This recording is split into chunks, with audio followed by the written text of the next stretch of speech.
Perfeito, agora oficialmente gravando, mais uma vez uma excelente noite de quarta-feira a todos e a todas. Hoje são 13 de setembro de 2023.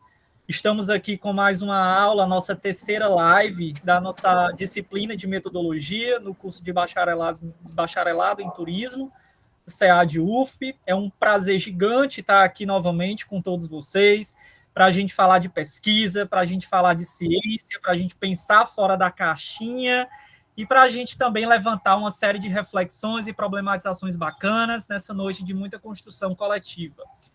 Meus queridos, eu sou Leonardo Pinheiro, como todos vocês já me conhecem, eu estou responsável para caminhar junto com vocês, lado a lado, na trajetória de vocês em relação à disciplina de metodologia. A nossa missão na aula de hoje vai ser estar falando aqui uma revisão geral, tá? Bem geral, em relação ao que foi visto na nossa disciplina de metodologia. E aqui também eu vou dar uma pincelada em relação às partes de citações, tá? Que foi uma aula bônus que eu coloquei lá para vocês, que é a aula 6. É uma aula de extrema importância, tá? Na verdade, aprender citação é a base para que a gente possa aprender pesquisa científica, porque toda pesquisa a gente precisa fazer citação e saber fazer a citação da forma correta, ela vai dar suporte necessário para que a nossa pesquisa ela tenha a qualidade que é necessária para que a gente tenha aí o aporte de um comprometimento com a ciência e com a sociedade como um todo, tá bom? Então, eu quero pedir aqui a permissão de vocês para que eu possa fazer a projeção aqui do nosso slide, e logo em seguida eu queria a confirmação se vocês estão conseguindo visualizar, pode ser? Pode ser ou tá difícil? Mande ver, professor. Pode ser. Pode ser. Deixa eu colocar aqui a apresentação, pessoal. Lembrando, gente, que quando for mais ou menos umas 8h15 por aí, o professor Renato ele vai estar disponibilizando aqui no chat a lista de frequência, tá? Então, só para que vocês possam também ficar acompanhando aqui a frequência que vai estar sendo disponibilizada mais ou menos por esse horário. Pessoal, vocês conseguem visualizar? Todo mundo aí? Sim, professor. Sim, professor. Perfeito. Quase. Então, bora lá. Conforme o nosso combinado, hoje, 13 de setembro, a gente vai estar realizando a nossa terceira live, a nossa última live da disciplina de metodologia, tá? Aqui, mais uma vez, eu sempre gosto de conferir com vocês todo o nosso cronograma que estava previsto nesse primeiro bimestre. Então, a primeira live de dia 18 de agosto, ela já foi realizada, foi o nosso sextou. A nossa segunda live, que foi no final de agosto, dia 30, que foi na quarta, nosso quartou, também ela foi realizada, todas as duas lives com muito sucesso, e a nossa terceira também, se Deus quiser, com excelente aprendizado, muito sucesso, participação e acompanhamento de vocês. Nós estamos realizando hoje, tudo seguindo conforme o nosso cronograma combinado e organizado. Professor, desculpa. Imagina, pode falar. A apresentação não apareceu, pelo menos para mim. Não? Para mim também não. Vixe, Para mim também não. Travou. Travou? Parece que sim. De fato, o professor não está aparecendo, não. Então, deixa eu fazer o seguinte, deixa eu fechar aqui, deixa eu tentar entrar de novo. Vamos ver se agora dá certo. Coisas que acontecem no ao vivo, né, gente? Faz parte.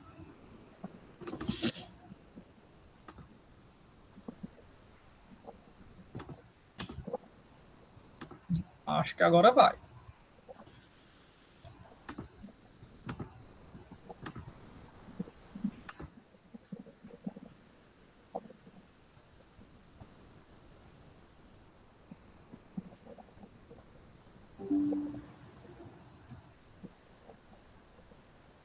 E aí, pessoal?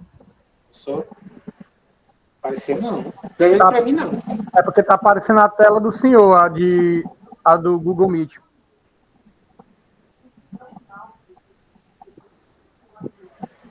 Tá. Vamos aqui novamente. Vai dar certo. Parece que agora. Olha as cores melhorando. Agora deu certo. Agora sim. Olha aí, meu povo. Viu? Passou? Sim, professor. Show, perfeito. Bora lá, então. Então, como eu estava falando para vocês, seguindo o nosso cronograma, tudo check, tudo ok, de acordo com o nosso combinado, nossa organização aí, desde o início da nossa disciplina. E hoje a gente está no nosso quartou, fazendo a nossa terceira live, fazendo a nossa revisão geral também, e pincelando aqui um pouquinho, falando também sobre citação. Deixa eu só aceitar aqui o pessoal que está entrando agora. Beleza. Lembrando, né, as atividades que ainda estão vigentes, tá? Algumas já se expiraram prazo, não vai ser prorrogado o prazo, até porque os prazos eles já são estendidos para que o aluno tenha tempo suficiente para isso. E hoje, dia 13 de setembro, vai estar finalizando a realização do nosso segundo fórum, tá? Então, esse fórum aqui, ele ainda está aberto até as 23 horas e 59 minutos. Peço, então, para aqueles que ainda não responderam a esse fórum, que vocês vão lá no Cigar, assim que finalizar a nossa aula, para que vocês possam estar compartilhando, para que vocês possam estar aprendendo, para que vocês possam estar respondendo também, tá bom? Aqui, reforçando também uma informação que eu sempre gosto de trazer, né? No dia 21 de setembro, ou seja, quinta-feira da próxima semana, a gente vai estar realizando a nossa prova da disciplina. A prova, o link vai ser disponibilizado a partir de 8 horas da manhã. Eu vou estar mandando o link pelo próprio Cigar, por e-mail, mas eu também sempre peço para estarem reforçando para vocês pelos grupos, até para que fique mais fácil alguns alunos terem acesso, tá? E aí vai até as 23 horas e 59 minutos, tá bom? Aqui a nota da prova, ela vai de 0 a 10, vai ser uma prova de questões objetivas, pelo próprio Google Forms, lembrando que aqui eu estou só reforçando uma informação que eu já falei lá desde a nossa apresentação da disciplina. Claro, também lembrando que todas essas informações, elas também estão na nossa aula lá gravada de apresentação da disciplina. Professor, Marconi aqui. Oi, Marconi, pode falar, cara. Então, é que tá numa quinta-feira, certo? A prova do senhor. Eu queria saber quanto a algum problema que acontecer, porque, tipo, eu trabalho o dia todo, às vezes chego um pouquinho mais tarde, mas tem uma noite. Só que na semana passada, o aluno que estava comentando com ele não está aqui, não pode assistir a aula hoje. Mas eu tive um problema no meu computador, e bem na hora que eu fui enviar a atividade, isso cedo ainda, tive que formatar o computador todinho, consegui 1 hora antes de encerrar o prazo, enviar a atividade. Sufoca, hein? Enquanto a atividade, tudo bem que eu tinha outros dias antes, mas no caso, na prova, se acontecer algo do tipo, eu não consegui. Como é que eu posso recorrer a isso? Marconi, vamos pensar positivo, tá? Eu gosto de pensar positivo, e aí é exatamente pegando a fala do Marconi, eu quero reforçar aqui, gente, vamos já tentar fazer a prova assim que vocês tiverem condições de fazer, para vocês não pensarem em fazer a prova faltando pouco tempo para finalizar. Então, a gente vai pensar positivo que vai dar tudo certo. Se der problema no computador, tente fazer a prova pelo próprio aparelho telefônico, porque, como eu disse, são questões no Google Forms, então são tranquilas até de responder pelo próprio aparelho celular, pelo smartphone. Se mesmo assim tiver ruim, verifica algum colega que possa estar emprestando aí um notebook, só para vocês responderem a prova. Então, procurem também fazer possível para dar certo. Então, por isso que eu gosto de sempre estar pensando na forma positiva que vai dar certo para vocês. Casos pontuais, tá, que realmente vai que porventura possam acontecer, a gente trata caso a caso. Aí eu peço que vocês sinalizem com os tutores e os tutores fazem a ponte comigo. Mas inicialmente todo mundo vai trabalhar para que a gente possa seguir esse cronograma bem direitinho. Tá bom, Marconi? Certo, professor, obrigado. Show, de nada, cara. Bora lá, né, gente? Então, olha, voltando aqui à nossa revisão, né? A gente vai falar aqui um pouquinho sobre a importância da metodologia. Isso é algo que a gente, inclusive, já trabalhou, como eu disse. E aí ela vai ter 3 eixos, não que a importância da metodologia ela se resuma somente nesses 3 aspectos aqui, mas ela vai para muito além. Porém, 3 aqui são extremamente fundamentais para que a gente compreenda a relevância da metodologia em uma sociedade e principalmente na área acadêmica, que é minimizar o viés, a reprodutibilidade e também a questão da validez. Uma das questões que muitos alunos se perguntam, professor, afinal de contas, para que metodologia serve? Por que eu preciso aprender de metodologia? E é uma coisa que eu sempre gosto de dizer, gente, metodologia, ela não serve somente para quem vai fazer pesquisa, metodologia não serve somente para quem está dentro da universidade. Metodologia, ela serve para a vida. Então, tem um contexto pessoal e também profissional. Ah, professor, mas eu não quero seguir carreira acadêmica. Professor, eu vou só fazer mesmo o trabalho que eu tenho que fazer para a disciplina ou para finalizar o curso e depois eu não quero mais saber disso. Mesmo assim, metodologia ela vai ser interessante, porque por meio de metodologia, vocês podem fazer pesquisa de mercado, vocês podem entender sobre qualidade de atendimento ou perfil do consumidor. Então, a metodologia ela vai proporcionar para vocês uma visão extremamente abrangente e uma visão extremamente estratégica de atuações de vocês enquanto profissionais do setor de turismo. Além disso, a metodologia ela vai possibilitar com que eu tenha uma maior garantia de que aquele estudo que foi realizado e aquele objetivo que foi traçado, eu consigo ter uma fluência e uma coerência de que aquilo pode ser garantido com uma certa confiabilidade. Então, a partir do momento em que eu falo da minha metodologia, em que eu demonstro ao leitor o passo a passo que eu segui para construir aquela pesquisa, eu falo para aquele leitor que eu segui uma determinada dinâmica, que eu segui determinadas rotinas e critérios para que eu possa realizar o meu estudo, a minha pesquisa. Outra questão interessante é a questão da reprodutibilidade. É quando uma metodologia de pesquisa ela vai permitir ao leitor reproduzir os resultados da pesquisa, garantindo a credibilidade do seu trabalho. Professor, como é que isso funciona? Olha só, eu estou aqui no Piauí, mas eu li um artigo que eu achei super interessante que foi realizado lá na cidade de lá em São Paulo, por exemplo. Ah, eu vi esse artigo em São Paulo, esse artigo ele foi desenvolvido na cidade de Aparecida, que trata sobre o turismo religioso lá na cidade de Aparecida, no estado de São Paulo. Professor, eu gostei desse artigo e eu quero fazer algo semelhante aqui na cidade em que eu moro do Piauí. Posso fazer isso reproduzindo esse artigo? Pode. Mas, professor, isso não é plágio? A não ser que você vá copiar o trabalho, isso é. Mas você pode utilizar o caráter metodológico para verificar o passo a passo que foi desenvolvido nesse trabalho lá na cidade de Aparecida, no estado de São Paulo. Estou dando um exemplo, tá, gente? Isso aqui pode ser levado também para diversos outros exemplos e caracterizações de cidades, de estados, enfim. Então, você olhou esse artigo, você se deparou com essa pesquisa, você gostou, você achou interessante e quer verificar a viabilidade desse estudo na sua cidade, no local em que você trabalha. Então, é o que a gente chama de replicar um trabalho. Replicar um trabalho é quando eu vou olhar a estrutura metodológica daquele trabalho e seguir o passo a passo, porém levando em consideração a minha realidade. Então, olha só, eu vi esse trabalho que foi feito lá na cidade de Aparecida, em São Paulo, e eu quero ver, por exemplo, na cidade de Oeiras, a questão sobre turismo religioso. Eu posso olhar a estrutura, eu posso olhar o passo a passo, eu posso olhar o instrumento do trabalho e verificar quais são os resultados que aparecem na minha realidade. Então, a reprodutibilidade, ela vai ter muito essa característica também. Ah, professor, mas o trabalho ele não já foi feito? Foi, mas foi com outro público, foi com outras pessoas, em um outro estado, em uma outra realidade. Não significa que ao analisar na minha realidade, eu vou ter os mesmos resultados. E ao contrário, eu olhar especificidades, eu encontrar diferenças, isso torna o trabalho igualmente rico também. Muitos alunos ficam extremamente preocupados quando, por exemplo, eles se inspiram em um trabalho determinado e, ao encontrar os resultados, eles observam resultados diferentes daqueles ao qual eles estão olhando como inspiração. E uma das coisas que eu gosto sempre de pontuar para ficar todo mundo tranquilo, gente, o trabalho, o fato de ser diferente, não significa que está errado. Se você seguir o critério metodológico, se o seu trabalho pontuou questões de validez, que é outro ponto que eu ia falar daqui a pouco, se você seguiu de forma coerente o passo a passo, com confiabilidade, o seu trabalho ele pode sim ter resultados diferentes daquele que você está se inspirando.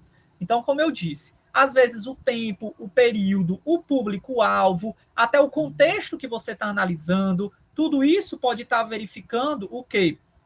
Resultados diferentes também. O que você está fazendo olhando principalmente só aceitar aqui o pessoal que está pedindo, gente, só um instantinho. A realidade local de onde vocês estão analisando. Então, fiquem tranquilos em relação a isso. E aí, como eu já estava falando, outra questão interessante, né, da importância da metodologia é a questão da validez. É quando eu vou buscar garantir que as conclusões do meu estudo, de fato, elas sejam coerentes, sejam considerações, sejam conclusões válidas, com confiança, E, claro, né, para que eu possa, de fato, dizer algo em que foi testado, dizer algo em que eu consigo comprovar. E aí a metodologia ela vai nos dar esse critério. Ah, professor, mas por que eu preciso ter tanto esse teste? Por que eu preciso ter tanto essa confiabilidade, essa credibilidade? É exatamente para que você não possa dizer algo de uma forma leiga, algo de forma aleatória, para que eu possa fazer uma afirmação, para que eu possa reproduzir um tipo de conhecimento. É importante que eu tenha cuidado com aquela informação que eu estou passando, para que aquela informação ela não seja levada de forma leviana, de forma negligente, porque aí eu posso estar passando uma informação que pode ser fonte de fake news, eu posso estar passando uma informação que de fato não tem uma veracidade, de fato não tem uma confiabilidade nos dados que eu estou passando para outras pessoas. Então, gente, informação é poder. Quando a gente fala de informação, vocês estão aqui querendo informação. E vocês estão aqui querendo informação não é à toa. Vocês possuem interesse por trás da informação que vocês querem. Vocês querem informação para se posicionarem no mercado de trabalho. Alguns de vocês querem informação para fazer uma transição de carreira. Outros de vocês querem informação para, por meio da graduação em bacharelado em turismo, conseguirem outros empregos, aumentarem seus salários. Informação é poder, sim.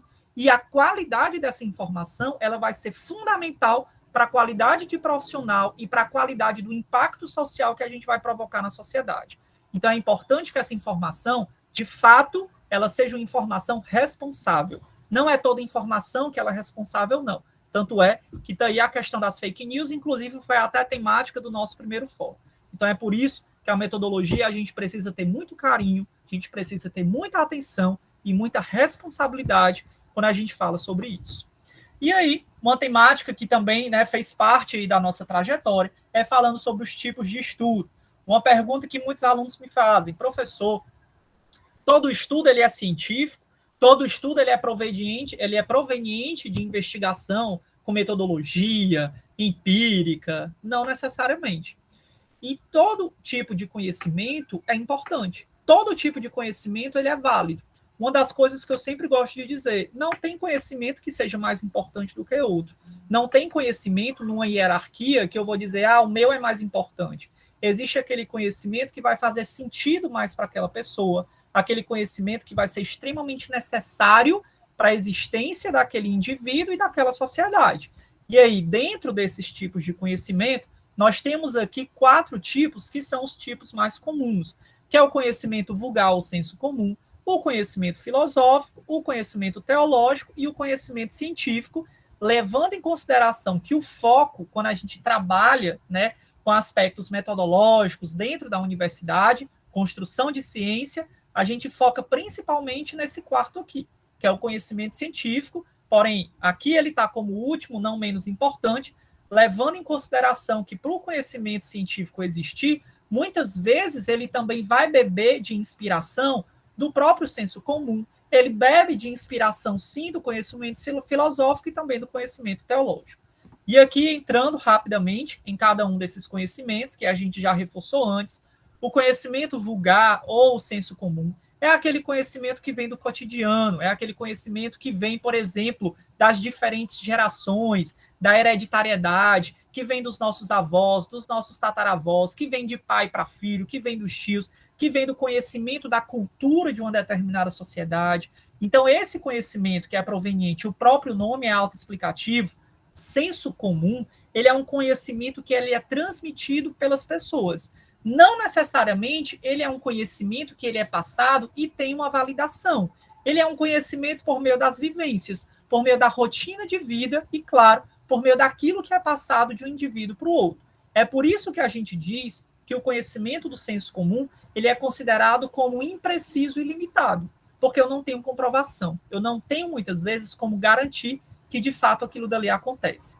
Levando em consideração, como eu já disse antes, muitas vezes o conhecimento científico ele bebe muito do conhecimento do senso comum, de uma literatura ou de muitas vezes daquilo que é passado entre gerações ou daquilo que é comumente conhecido por uma sociedade para que possa depois, lá no conhecimento científico, ser testado. Mas enquanto eu não tenho uma pesquisa com critérios e um rigor científico, com metodologia adequada, eu não consigo garantir de fato que esse conhecimento comum ele possa se transformar também em conhecimento científico. Professor, eu tenho uma dúvida. E é possível um conhecimento começar como senso comum e depois ele ser comprovado cientificamente? Com certeza. As pesquisas que são realizadas, por exemplo, com o uso de ervas medicinais, que são ervas que muitas vezes já eram utilizadas desde a nossa cultura indígena e passado por diferentes gerações, essas ervas muitas vezes eram realizadas com algum tipo específico, para relaxar, para questões de dores, para alguns tipos de doenças, de problemas gerais. Em seguida, esse conhecimento comum ele passa a ser testado em laboratório. Ele passa a ser testado por meio de metodologia rigorosa para que a ciência possa ver, opa, peraí, a propriedade medicinal desse tipo de planta, a propriedade medicinal desse tipo de substância que era utilizada no senso comum, ela também pode ser comprovada e ela pode ser certificada cientificamente. Então, é importante que a gente tenha isso muito claro. Aquele conhecimento vulgar do senso comum, ele também pode se tornar um conhecimento científico perfeitamente. Mas, para isso, eu preciso ter essa preocupação com rigor metodológico. Outro conhecimento que a gente também já viu foi o conhecimento filosófico. Professor Marracinho, o senhor até ofende minha capacidade cognitiva. Se o senso comum é aquele que é passado de uma pessoa para outra, o conhecimento filosófico é aquele que é proveniente, muitas vezes, da reflexão da filosofia, perfeitamente. Tem uma frase que é muito comum, que a gente escuta, né, que é ser ou não ser, eis a questão. E aí a gente começa a lembrar e a remeter isso com reflexões filosóficas, com essa capacidade, né, de uma reflexão que vai para além daquele real, daquele concreto, daquele imaginário de, só é verdade aquilo que eu consigo ver. Aquilo que eu consigo comprovar é que de fato existe. Então, como ciência, esse conhecimento filosófico, ele é importante, ele precisa existir, porque ele exatamente vai nos dar inspiração, que vai atravessar muitas vezes o que o próprio conhecimento científico ele não consegue compreender. Então, o conhecimento filosófico ele vai proporcionar um repertório, ele vai proporcionar uma maturidade existencial, teórica, para que eu possa olhar para aquele fenômeno e daí conseguir uma série de reflexões e inspirações importantes na sua totalidade. Outro fator importante também, conhecimento teológico. Professor, conhecimento teológico ele tem a ver com a fé, com a religião, exatamente. Porém, conhecimento teológico ele vai para além da religião. A religião ela é uma parte de algo maior, que se chama espiritualidade.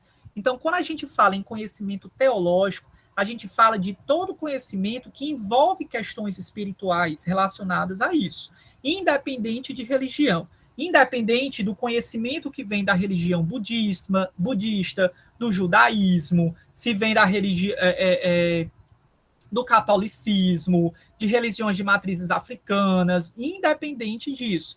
Todos nós temos um conhecimento, queira nós acreditamos ou não neles, mas que muitas vezes a gente escuta, que muitas vezes são atravessadas na nossa sociedade e faz parte muito do nosso cotidiano. Então, esse conhecimento teológico ele vai ser um produto dessa fé humana, da existência de uma entidade divina e que faz parte do nosso dia a dia. Provém dessas relações, então, relacionadas ao mistério, ao oculto, por algo, né, que é interpretado como uma mensagem e manifestação divina e transmitido também por alguém, geralmente uma figura que ocupa uma relação de poder, que vai ser uma figura, né, de uma entidade religiosa, uma entidade espiritual, que acaba passando também esse conhecimento teológico, e aí, possivelmente, outras pessoas também acabam replicando isso para que se torne uma tradição e também, muitas vezes, passados por meio dos escritos sagrados. Mais uma vez, reforçando, todos esses três conhecimentos que a gente acabou de falar, o conhecimento do senso comum, o conhecimento filosófico e agora que a gente acabou de citar do conhecimento teológico, todos esses são igualmente importantes. Aqui na universidade, quando a gente fala, né, da construção de ciência, a gente vai se focar principalmente em um tipo de conhecimento, que é esse aqui, que é o conhecimento científico. É nesse conhecimento aqui que vai ser exigido cada vez mais a cobrança de um rigor metodológico. E aí o nome da nossa própria disciplina, metodologia. Metodologia, método, significa o quê? É o passo a passo, é o caminho que eu vou seguir para realizar determinado estudo. E aqui é onde eu quero resgatar para vocês uma lembrança metafórica que eu falei para vocês em aulas passadas, a receita do bolo. Eita, professor, eu já estou morrendo de fome, o senhor vem falar de receita de bolo? É porque essa é a metáfora que fixa muito na cabeça dos alunos, sabe, gente? Então, quando eu falo do receita de bolo, quando você vai fazer, ou de comida, de forma geral, você não segue o passo a passo, você não olha como é que é feito, para depois você fazer aquela receita.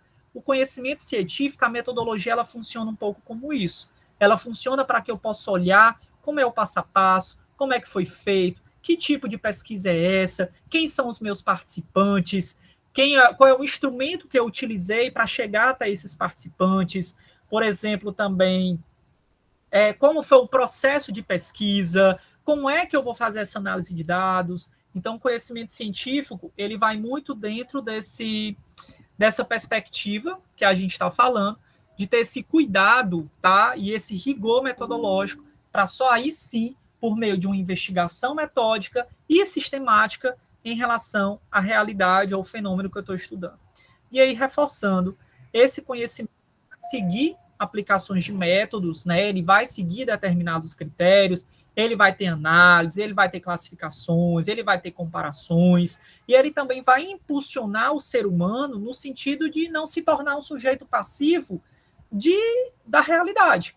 Ele vai procurar investigar o porquê que aquilo ali acontece, como aquilo dali acontece, de que forma aquilo dali acontece. Então, a ciência, ela vai possibilitar com que a gente vá cada vez mais desbravando, eu costumo dizer, como se fosse camadas de cebola. Quando eu vou tirando cada uma dessas camadas, eu estou me aprofundando cada vez mais no conhecimento científico. Então, isso é extremamente útil, é extremamente interessante, porque é a partir do conhecimento científico também que a nossa sociedade ela se transforma. É a partir do momento em que a gente vai se apropriando dessas informações, em que a gente vai abrindo a nossa mente para outras formas de ciência, outras formas de conhecimento, que vai fazer com que a gente esteja o tempo todo em processo de evolução e transformação também. Meus queridos, pergunto a vocês, galera, pode ser ou tá difícil? Digam aí para mim. Pode ser. Show, tá todo mundo aí, né? Vou dizer muito bonito para a cara de vocês se vocês já tiverem ido embora. Estamos aqui, professor. Show de bola, Érica. Obrigado. Eu aqui, hein? Beleza. Junto misturado. No final da aula, a gente tirar uma foto, fazer um registro bem bacana aí, tá bom?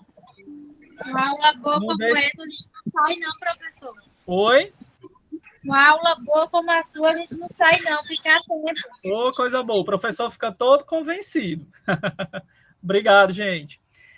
E aí, pessoal, então assim, falamos sobre a importância da metodologia, falamos sobre os 4 principais tipos de conhecimento que a gente retratou aqui, e aí a gente vai falar um pouco sobre a introdução do método científico, né? Alguns pontos eu já mencionei com vocês antes, já dei spoiler, né, na linguagem dos jovens, e aí a gente precisa ter em mente o quê? Olha, um método científico eu tenho que ter cuidado o quê? Com rigor e precisão, ou seja, eu não posso fazer de forma aleatória. Ah, professor, eu fiz essa pesquisa aqui. Aí o professor pergunta, como foi que você fez? Ah, professor, do jeito que eu achei. Fonte, vozes da minha cabeça. Não, né? Eu não posso ter isso. Eu preciso seguir, de fato, um rigor. Eu preciso seguir, de fato, um passo a passo para que eu tenha esse cuidado necessário para que, de fato, o método científico ele possa ser comprovado. Tá? Então, uma das coisas que a gente gosta sempre de reforçar é que o método científico é aquilo que eu consigo comprovar. É aquilo que eu consigo ou replicar e verificar aquele passo a passo, ou ver se aquela realidade ela também pode se aplicar em diferentes localidades. Então, é por isso que a gente fala do rigor e precisão, que é quando esse método ele vai ter uma abordagem sistematizada, ou seja, ele vai seguir um passo a passo, tá? Para obter aquele conhecimento confiável e preciso sobre o fenômeno. Eu vou ter o cuidado com a observação. Lembrem que eu falei da observação na aula passada. A observação, gente, é quando o tempo todo eu estou atento ao que está acontecendo no mundo. É o tempo todo, tudo pode ser alvo de estudo, tudo pode ser alvo de pesquisa. Então, eu preciso observar o ambiente, eu preciso observar o nosso contexto. Muitas vezes, aquilo que a gente estuda, muitas vezes aquilo que vai ser o tema da nossa pesquisa, está na nossa frente e a gente nem sabe ou nem desconfia. Então, é uma coisa bem interessante, sabe? Sempre que eu vou me reunir com os alunos para orientação e tudo, umas coisas que eu sempre pergunto. Às vezes tem alunos que chegam sem tema. Ah, professor, não sei o que é que eu vou estudar. Ah, professor, eu tenho que fazer uma pesquisa, mas eu não sei por onde começar. Uma das coisas que eu sempre gosto de fazer. O que é que você gosta? O que é que chama a sua atenção? Porque uma das coisas eu acredito muito de você começar a estudar aquilo que você gosta. Eu acho que a pesquisa ela não pode gerar sofrimento. Então a pesquisa ela precisa partir de uma motivação, inicialmente uma motivação pessoal. Então tem que ser algo que lhe dê prazer, tem que ser algo que lhe desperta de fato uma curiosidade. Então isso é uma primeira pergunta. O que vocês gostam? Que assunto, por exemplo, no curso de turismo despertou uma atenção especial de vocês? Ou então, que tipo de fenômeno que tem a relação com o turismo, vocês começam a observar da realidade? Eu tenho uma aluna que uma vez, gente, super interessante, ela estava conversando comigo, era uma orientanda, tá? E aí ela estava conversando comigo e ela disse, professor, eu não sei o que é que eu vou pesquisar. E aí eu falei, me diga o que é que você gosta. E ela disse, professor, eu gosto muito de capoeira. Né, eu pratico capoeira, e aí eu adoro capoeira. E aí eu falei, por que você não estuda capoeira? No caso, ela era aluna da graduação em administração. E você não relaciona como a prática da capoeira pode ter uma relação, por exemplo, com os profissionais que praticam capoeira e fora da capoeira também atuam no mercado. E aí ela fez esse estudo, foi super interessante. Ela fez pesquisas, entrevistou, coletou dados. Depois de defender, ela ainda conseguiu publicar o trabalho dela numa revista. Outra aluna, por exemplo, também super bacana, ela chegou para mim e disse, professor, não sei o que é que eu vou pesquisar. Mas eu perguntei, o que é que você gosta? Professor, eu gosto muito de propaganda. Eu me interesso muito, é algo que me chama muita atenção, entender o que está por trás dos comerciais.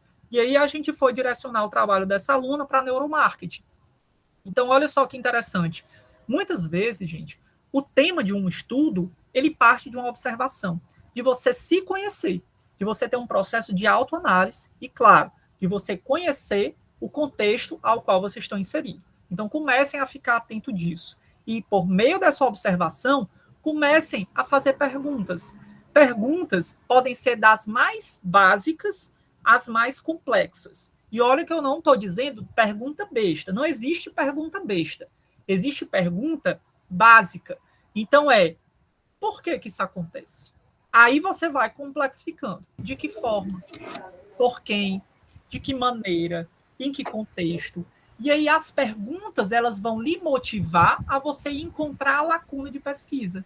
A você encontrar, peraí, aqui eu posso me aprofundar para entender ainda mais em relação a esse assunto, em relação a essa temática que eu quero. Professor, eu tenho uma dúvida.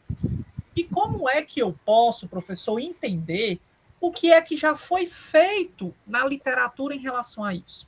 Porque, olha só, uma questão também super interessante que muitos alunos falam, né, e compartilham comigo. Professor, todo tema que eu penso em estudar, eu acho que alguém já pesquisou antes. Ok, faz sentido.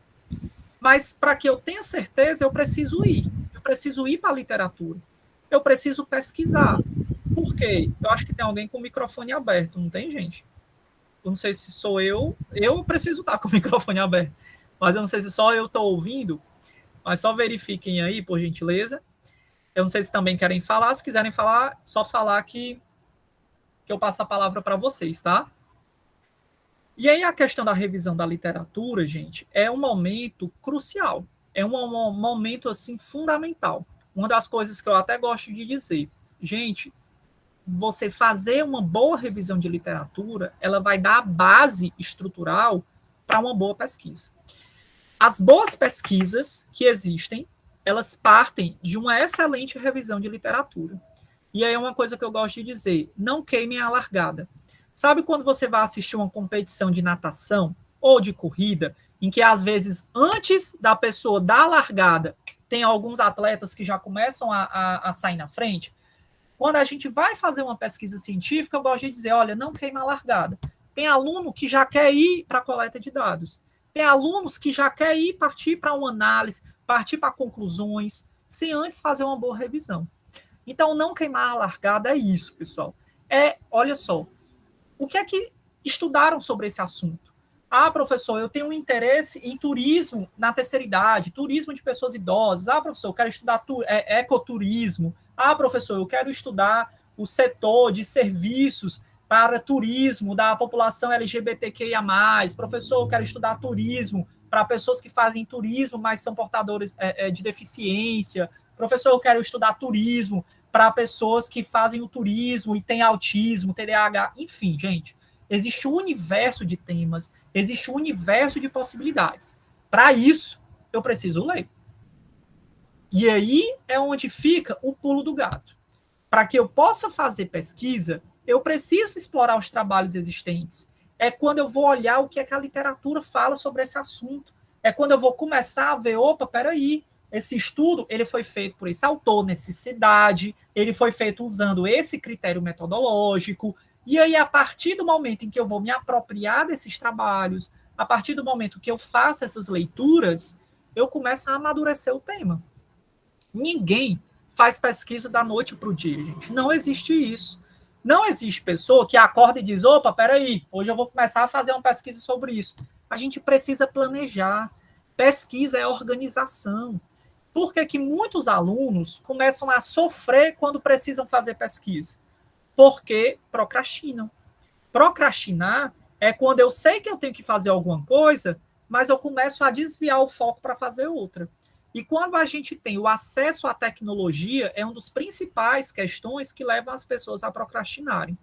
Quem aqui nunca teve algo extremamente importante para fazer, mas em vez de focar naquilo, foi perder tempo olhando rede social? Quem aqui nunca teve um texto para precisar ler, ou algo para precisar estudar, e em vez de fazer aquilo dali, foi perder tempo fazendo outra coisa?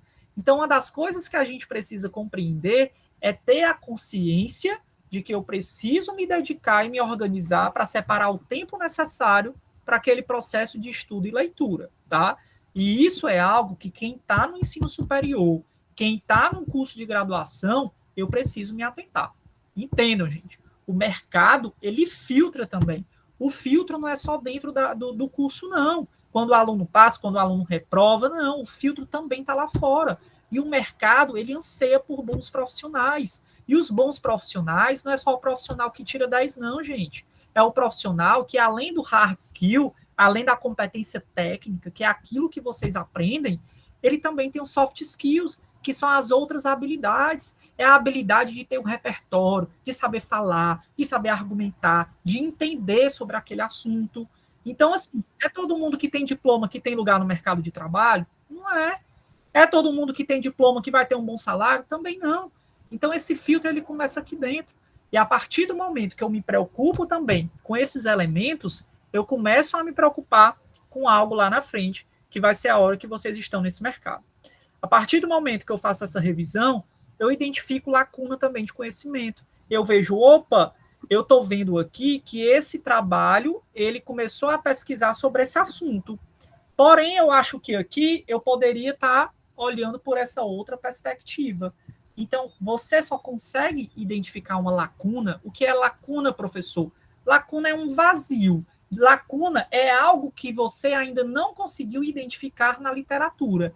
É algo em que você pode dizer, opa, aqui tem uma brecha, e aqui, por meio dessa brecha, eu consigo investigar. E essa lacuna, ela vai surgindo a partir do momento em que vocês se apropriam da leitura, a partir do momento que vocês leem aquilo. É por isso que eu digo que é fundamental, quando eu vou fazer um trabalho, eu gostar daquilo que eu estou lendo, eu gostar do tema que eu estou estudando. Então, eu acho que isso, gente, é uma condição, assim, base, é uma condição, assim, fundamental, é você estudar aquilo que gosta. Porque a partir do momento em que você vai precisar dedicar seu tempo, dedicar esforços, dedicar a sua expertise para compreender determinado assunto, você precisa gostar. Porque, gente, estudar, ele não é para ser sinônimo de sofrimento. Estudar não é para ser um sinônimo de sacrifício. Estudar é para ser um sinônimo de transformação. Estudar é para ser um sinônimo de você entender que você está saindo da sua zona de conforto. E sair da zona de conforto não é fácil. Sair da zona de conforto, ela vai provocar implicações suas de cutucar, de dizer, opa, peraí, isso aqui eu não sabia. E se agora eu sei, significa que eu estou evoluindo, significa que eu também estou crescendo. Então é importante que a gente tenha também esse processo maturacional muito nítido nas nossas cabeças. E aí, outra coisa que eu vou falar aqui da revisão de literatura, mas aqui eu vou passar mais rápido, porque a gente vai ter mais na frente ainda na nossa live de hoje, para falar um pouco sobre isso, que é fazer a citação corretamente, né? Muitas vezes na revisão de literatura, e pelo amor de Deus, eu não quero vocês fazendo isso. Se tem uma coisa que vocês vão me garantir é, professor, minha revisão de literatura foi cheia de citação. Citação, gente, é fundamental. Não existe trabalho, olha, seja de graduação, seja de especialização, seja de mestrado ou doutorado, não existe trabalho acadêmico sem citar. A hora em que você cita um trabalho, você fala para o leitor que você fez a tarefa de casa. Qual é a tarefa de casa? Eu fui ver o que é que já foi feito. A tarefa de casa é você olhar aquilo que você quer estudar e ver o que foi que já estudaram, o que foi que definiram sobre aquele assunto, que resultados encontraram naqueles estudos, e para isso você precisa citar os autores daqueles trabalhos.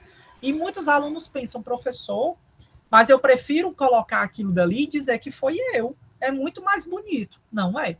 A lógica na escrita acadêmica é diferente.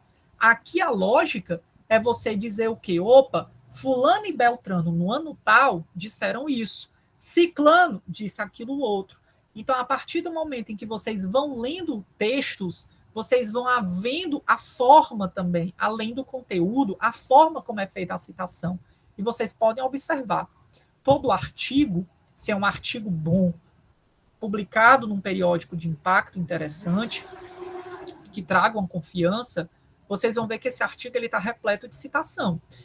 Segundo Beltrano, de acordo com fulano. Então, é quando você fala dos autores que já trabalharam aquele tema, tá bom? Então, isso é interessante. Professor, eu tenho uma dúvida. E eu preciso, no meu texto, falar de todos os autores que já estudaram o meu tema? Isso é impossível. Nem numa tese de doutorado, que a gente faz um estudo durante 4 anos, a gente consegue explorar tudo que foi produzido sobre um tema, principalmente se é um tema que ele já vem há um determinado tempo sendo comentado, sendo produzido. Então, é impossível você falar 100% de todos os trabalhos que já foram falados sobre. Porém, é importante que vocês se atentem a estar citando principalmente os principais trabalhos sobre aquele assunto. Tá bom? Gente, tem alguém querendo falar? Ismael, você está com a mão levantada? Foi sem querer? Oi, Ismael. Maria do Carmo aqui, é porque eu tô Oi, Maria. Tudo bom, professor? Tudo jóia, e você? Seguinte, eu também. Quando você fala da questão da citação, por exemplo, eu estou escrevendo o meu artigo, ou o meu TCC, que seja. Tudo que eu colocar, eu vou ter que citar, porque assim, o que é que a gente vê? Quando eu fiz uma graduação, que eu terminei em 2017, quem me orientou disse o seguinte: tudo que eu colocar, eu tenho que dizer de onde foi que eu tirei, né? Eu tenho que mencionar no embasamento para aquilo que eu estou falando. Mas, assim, em nenhum momento eu posso expressar o que eu estou entendendo sem citar alguém? Perfeito sua dúvida, tá, Maria? Inclusive, obrigado por ter trazido a sua dúvida aqui para compartilhar com os colegas. Pode também você falar com as suas palavras, tá? Isso é super importante. Muitos alunos pensam, professor, então só vou citar, em nenhum momento eu posso dizer o que eu compreendi. Perfeito, pode sim. Porém, quando eu vou iniciar minha pesquisa, quando eu vou fazer uma revisão de literatura, eu preciso estar atento sempre também a remeter à citação, tá? Então, eu posso, em determinados momentos, trazer a minha compreensão sobre aquela temática. Não tem problema nenhum.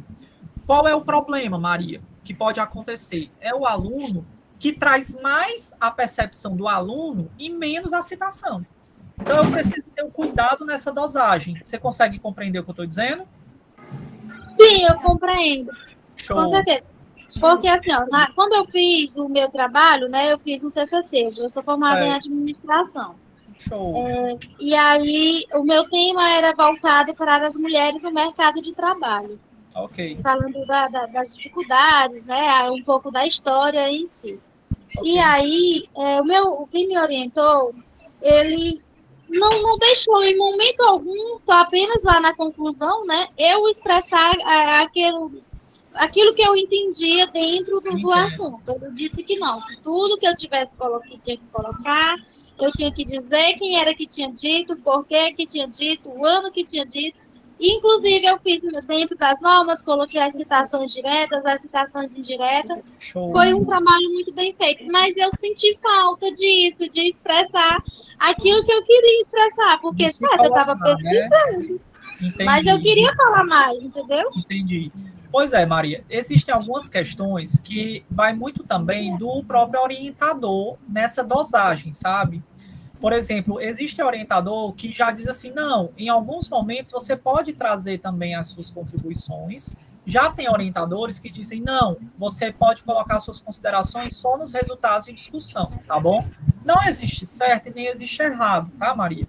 Existe algo que vai muito de acordo com a orientação. Então, na revisão de literatura, o que é que eu sempre recomendo? Que vocês tenham muito mais citação, que é o tópico que a gente está falando nesse momento. Na revisão de literatura, a citação ela deve aparecer com muito mais frequência. Então, aqueles parágrafos em que o aluno coloca um parágrafo todinho, ou coloca uma frase que ele não foi ele que disse, ou ele diz, professor, aqui eu tirei da minha cabeça, isso não é muito recomendado.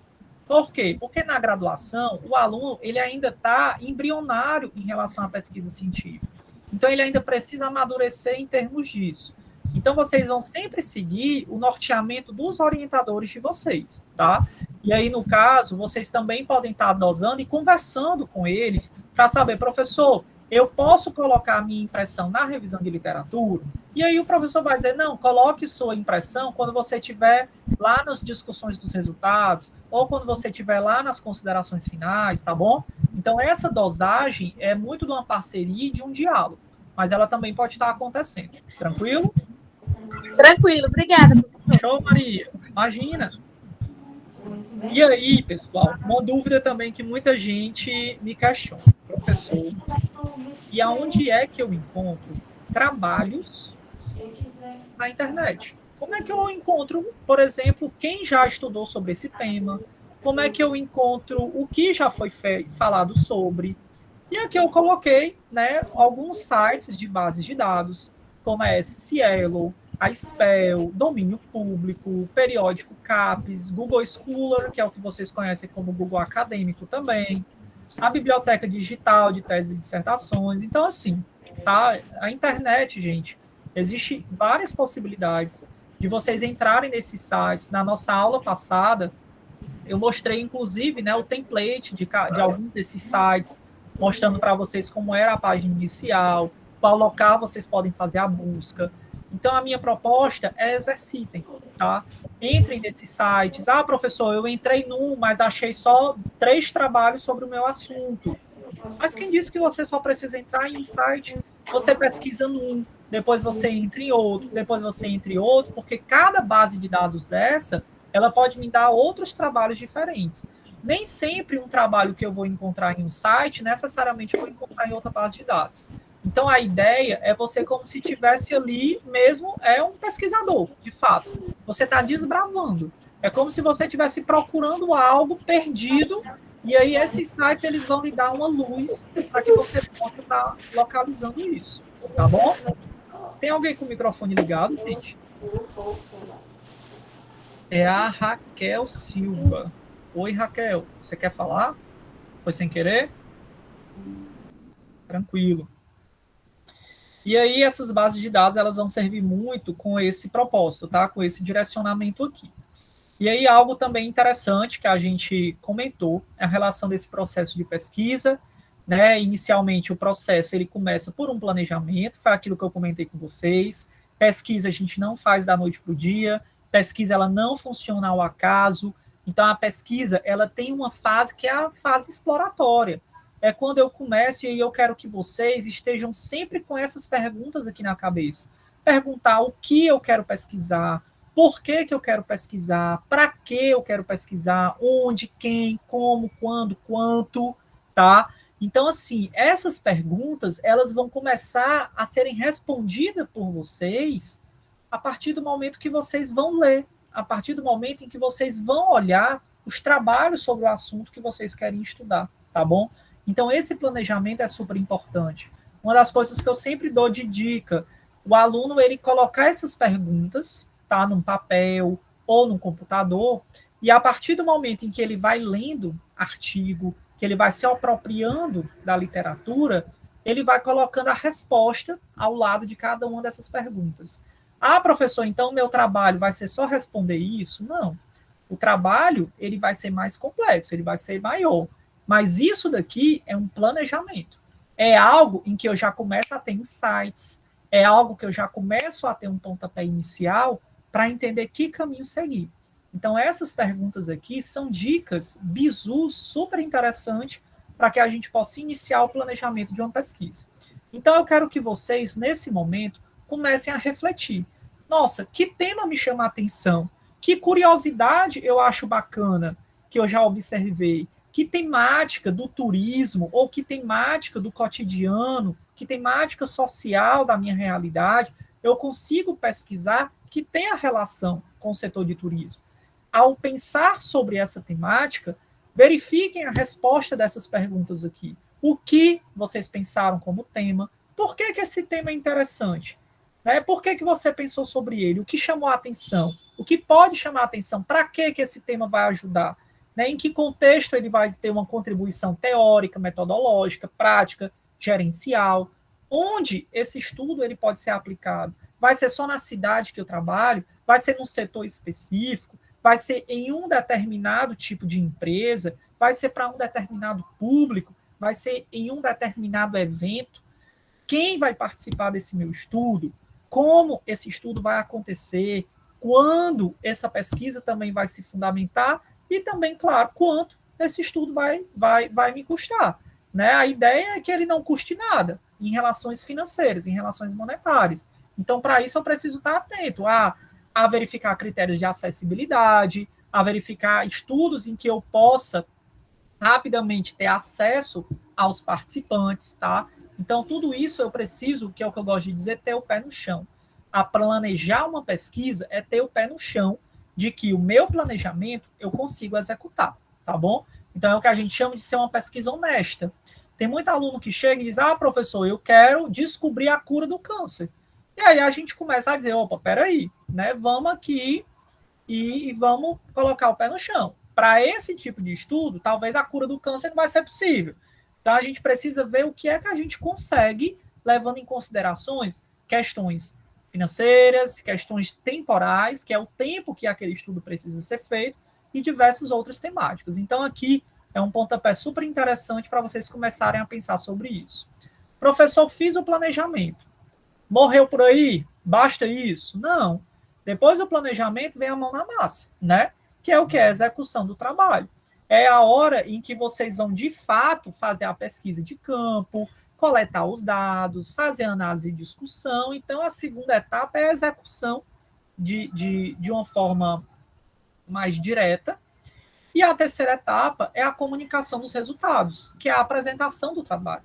É quando você fala os resultados do seu estudo, é quando você pode apresentar o seu trabalho a uma banca, a um congresso, é quando você publica o seu trabalho, seja em um congresso, seja em uma revista científica.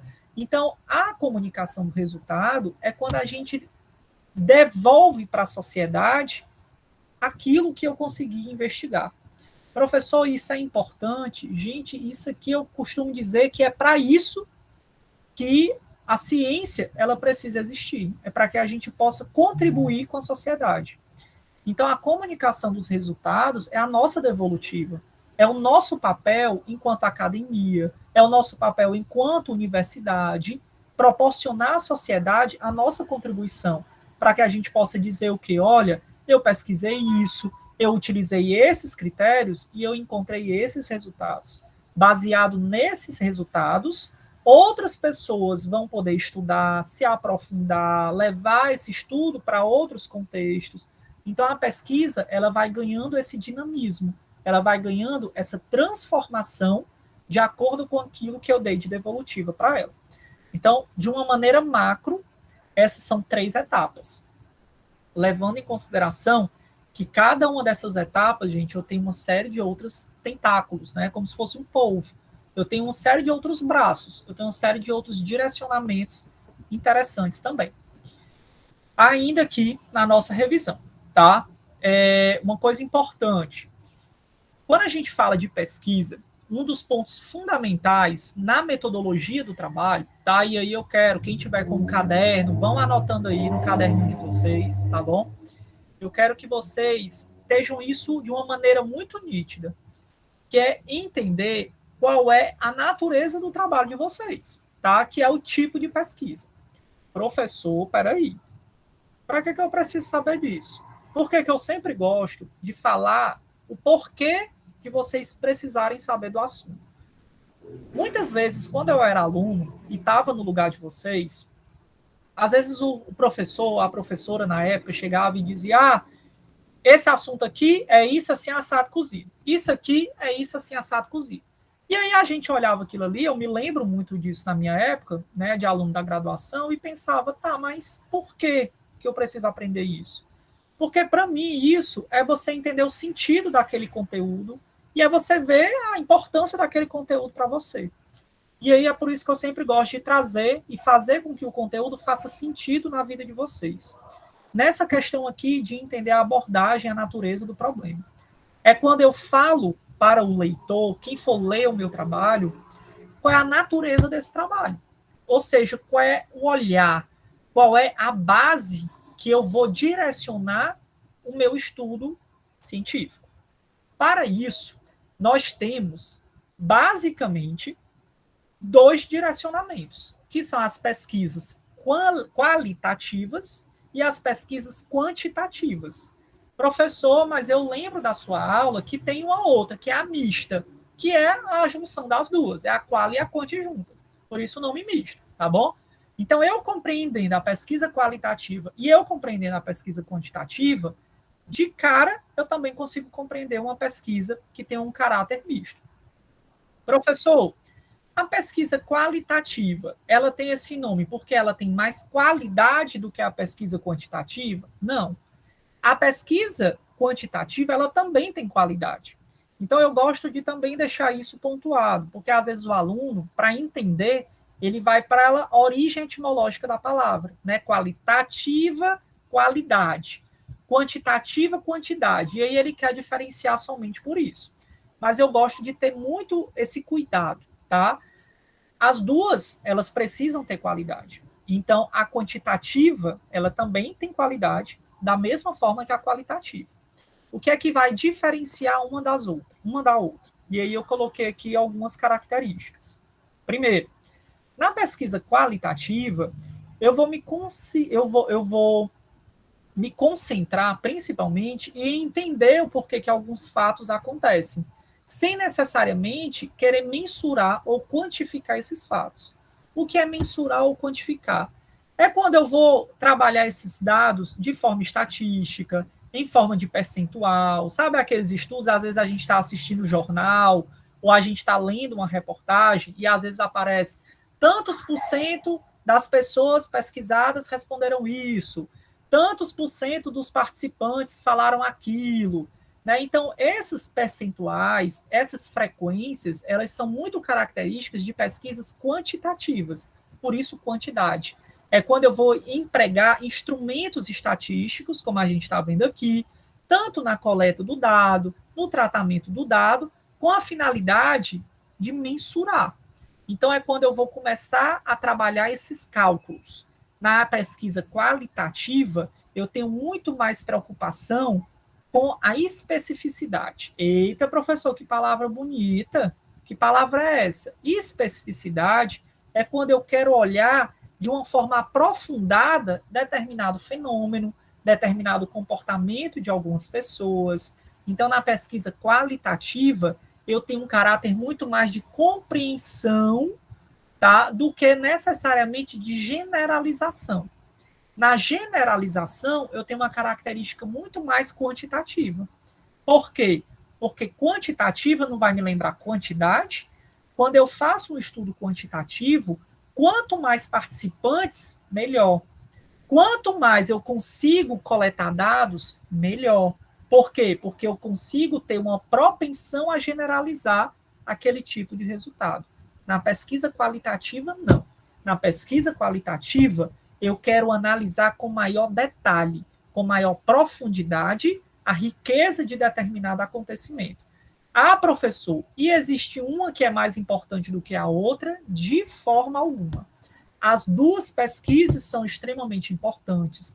As duas pesquisas possuem critérios extremamente rigorosos e são extremamente necessárias. A única coisa que vai diferenciar é a lente. Vai ser a perspectiva do meu olhar em relação àquilo que eu estou estudando. Outra característica. Nas pesquisas qualitativas, eu tenho geralmente pequenas amostras, tá? Já na pesquisa quantitativa, como eu estava dizendo, eu tenho uma característica muito mais de amostra maior. O que é a amostra? São quantidades de participantes, quantidades de pessoas que vão responder e vão participar do meu estudo.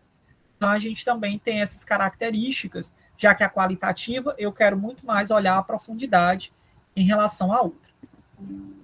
Uma outra característica interessante é que na qualitativa eu tenho uma das principais estratégias que são usadas, o estudo de caso, né? Então, muitas vezes eu quero me aprofundar em um estudo de caso em uma determinada empresa, ou um estudo de caso em um setor, em uma cidade. Então, quando eu tenho um estudo de caso, é quando eu estou ali afunilando ainda mais para entender aquela situação, para entender aquela temática dentro daquele determinado contexto específico. Por isso que a gente fala caso, que é um contexto específico, ou uma empresa, ou uma comunidade, tá? Ou um determinado evento religioso em uma cidade. Então, eu tenho geralmente características muito peculiares quando eu falo em pesquisas de estudo de caso qualitativo. Na pesquisa quantitativa, eu já tenho uma ideia muito mais de uma amostragem representativa, como eu já falei antes, né? Eu tenho muito mais essa necessidade de querer cada vez mais participantes. Então, na pesquisa quantitativa, eu posso pegar participantes de diferentes localidades, eu posso pegar esses participantes de diferentes contextos, tá? Se for o caso do estudo, para que eu possa levar a mensuração, tá? Então, mais uma vez, eu reforço. Todos os dois tipos de abordagem, seja quali, seja quant, são super importantes, super necessárias e ambas contribuem de forma brilhante e gigante na pesquisa acadêmica. O que vai diferenciar é a qualidade com que cada pesquisador vai trabalhar o seu tema, tá? Então, isso é importante. E aí, como eu já tinha falado para vocês, existe uma outra forma? Existe, que é a quali-quant, que é o que a gente chama de pesquisa mista. É quando o pesquisador ele vai usar tanto um critério como o outro. Então, ele pode fazer simultaneamente usar as duas características. Eu posso ter determinados momentos em que eu vou ter perguntas fechadas. Perguntas fechadas são aquelas perguntas em que o meu respondente ele só marca um X. Eu não sei se vocês aqui já participaram de algum tipo de pesquisa, mas quem aqui já respondeu, por exemplo, pesquisa do censo, né, do IBGE? Quem aqui já respondeu alguma pesquisa de algum questionário, alguma coisa nesse sentido? Você pode lembrar nesse momento. Quando eu vou responder uma pesquisa, e essa pesquisa ela já me apresenta respostas, e eu vou só marcar a resposta que eu acredito que seja a ideal, eu tenho uma pesquisa que a gente chama de pesquisa fechada. Então, isso a gente chama de pesquisa quantitativa. Porque isso, depois que eu marco, ela vai ser compilada, tá? Então, ela vai ser compilada seja no Excel, seja em determinado tipo de programa específico, que existem vários, para que eu possa trabalhar de forma estatística. Ó, tantas pessoas responderam essa resposta, tantas pessoas responderam essa outra, mas eu já tinha respostas prévias ali. Outra forma é aqui na pesquisa qualitativa, eu geralmente tenho perguntas abertas. Então, eu não dou respostas para o meu entrevistado, ele só marcar um X, ou só circular. Na pesquisa qualitativa, eu pergunto a opinião eu pergunto a percepção e deixo o meu participante dizer com as palavras dele, compreende? Por isso que a gente fala que a pesquisa qualitativa, ela tem essa característica muito de especificidade, de poder se aprofundar em relação a determinada temática, de olhar o que está por trás daquele fenômeno. Então, eu não venho com resposta prévia, eu vejo o que surge da fala dos participantes. Então, a gente também tem isso como uma característica muito forte dessas duas. Gente, tranquilo até agora? Pode ser ou tá difícil? Oi, Renato, você levantou a mão, Renato? Oi, professor, só para falar aqui, um exemplo até que eu posso citar é a frequência que os alunos assinam toda a aula, né? Eles assinam uma frequência no Google Forms. Essa frequência ela tem 4 perguntas, porque a primeira é uma captação do e-mail dele para ficar registrado.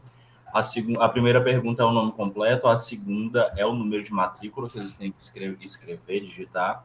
E a terceira é o polo. No polo, tem as 5 opções para eles responderem. Então, quando tem Bom Jesus, Castelo, Oeiras, Luiz Correia e o outro polo é... Esperantino. Esqueci. Então, cada vez que eu fecho a frequência, aparece tabulado o gráfico, né? A porcentagem de alunos de cada polo que participou. Então, eu tenho que levar em consideração que, por exemplo, o polo de Bom Jesus tem 11 alunos, o polo de Castelo, acho que tem quase 30. Então, eu consigo ver em forma de gráfico mesmo a porcentagem de participação deles. Então, esse é um tipo de pesquisa que eles têm contato toda a aula. Perfeito, perfeito. Verdade, Renato. Boa lembrança e bom link, né? Porque aí já traz aqui também para a realidade que é vivenciada e que todos vocês já têm esse contexto, né? O Renato aí também é um excelente metodólogo, né? Ele já me disse que ele tem muita familiaridade, ele também já lecionou a disciplina de metodologia. Então, obrigado aí pela contribuição, tá, Renato? E aí, gente, retomando aqui, tá? Uma outra forma também, tá, de estar falando da tipologia do estudo é trabalhar qual é a classificação em relação aos objetivos. Lembra que antes eu estava falando da natureza, da abordagem. Agora eu estou falando um outro critério qual é o objetivo da pesquisa. Professor, mas para que eu preciso falar sobre isso? Mais uma vez eu digo, para que o leitor ele possa entender o seu lugar de fala, ele possa entender a lógica da pesquisa que vocês estão fazendo, compreende? Então, quando eu falo, olha, a minha pesquisa, ela tem uma natureza qualitativa, ela tem um objetivo exploratório descritivo. Quando eu leio isso, eu já consigo entender o direcionamento da proposta do estudo. Tá? Então, quando você diz, a minha pesquisa é quantitativa, a minha pesquisa tem um caráter descritivo, opa, então eu já sei qual é a base, tá? Então eu já sei qual foi o repertório que você vai utilizar para que ele tenha um link, para que ele seja coerente com os seus resultados, com as suas discussões, com a coleta que você quer se propor para pegar as informações. Então, e essas classificações, tá, de abordagem quantitativa, qualitativa, mista, quanto aos objetivos, exploratório, descritivo, explicativo, elas vão nos ajudar exatamente a classificar o nosso estudo. Então, elas geralmente são uma das primeiras informações que a gente fala em uma pesquisa. Lembrando, pesquisa exploratória, descritiva e explicativa, professor, o senhor até ofende minha capacidade cognitiva. Porque se eu vejo o nome, eu já sei o que significa. Gente, perfeitamente. Se a gente for analisar o nome, exploratório, explorar, eu vou explorar uma temática que até então ela é incipiente, é uma temática que ainda é embrionária, ou seja, é um tema que ele ainda está ganhando fôlego, ele ainda está sendo investigado. Eu vou dar um exemplo para vocês. Logo no início da pandemia, todos os trabalhos que começaram a ser produzidos logo em 2020, logo no começo da pandemia, todos esses trabalhos eles tinham uma característica muito exploratória. Se era um trabalho que tinha o fenômeno pandêmico também como uma percepção de investigação. Então, se o trabalho ele queria analisar algo durante o período do contexto da pandemia de Covid-19, ele sempre tinha um caráter exploratório. Por quê? Porque era uma temática que ainda estava em descoberta, era algo que a gente ainda estava analisando sobre determinado tema, tá? Então, assim, temas que eles já são mais batidos, temas que eles já são mais abordados, a gente geralmente não tem essa temática como exploratória. Mas a gente pode ter essa temática como descritiva. Professor, descritiva tem a ver com descrição? Perfeito. Descritiva é quando eu começo a descrever de fato. É quando eu vou fazer uma descrição da característica de uma população ou fenômeno. É quando eu vou verificar a descrição de um determinado tipo de objeto, de como aquele comportamento acontece. Então, sempre que eu vou direcionar o meu olhar no estudo para descrever algo, eu tenho uma característica descritiva. Explicativa. Eu vou explicar por que aquele fenômeno acontece. Ah, professor, mas a explicativa, ela não é a mesma coisa da exploratória e descritiva, não? Não. A explicativa, eu vou me debruçar muito mais para compreensão. Então, na explicativa, eu vou identificar como aquilo ali acontece, por que e com que frequência aquele fenômeno pode estar acontecendo, e que circunstância aquilo dali pode acontecer. Então, eu gosto muito de dizer que a pesquisa de característica de objetivo explicativo, ela procura interpretar.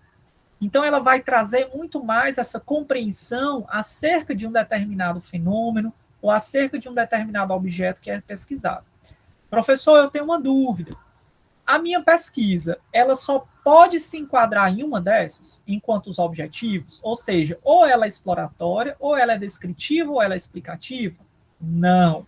Eu não quero ninguém confundindo isso, tá, gente? Olha lá. A pesquisa, ela pode sim ter uma dessas só, como ela também pode ter características simultâneas.